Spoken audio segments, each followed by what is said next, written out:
টক খেতেই পছন্দ করে। নিয়েছো? সুন্দর করে এখানে ভেজিটেবল দিয়ে করা, এখানে ভেজিটেবলগুলো সুন্দর করে সাজানো। এই যে মিলেমিশে এরকম করে না। না, ক্যাপ করে বসতে হবে তাহলে। ঠিক আছে, ক্যাপ। এখন এখন দুজন সবজিওয়ালা না? কত করে সবজি, কত করে?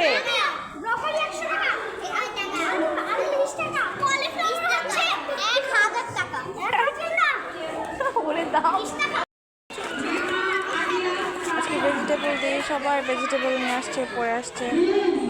মাহির এখন চলে আসবে, আমার ভেজিটেবল চলে আসছে। ব্রকলি না? কেমন ছিল ভেজিটেবল ডে আজকে? হ্যাঁ, ওকে, দেখো মাকে ধরো। বাচ্চাগুলো সুন্দর করে ডেকোরেশন করে আসছে, শুরু হয়ে গেছে তাদের। স্কুল থেকে বের হওয়ার পরে আর কোনো কথা নাই।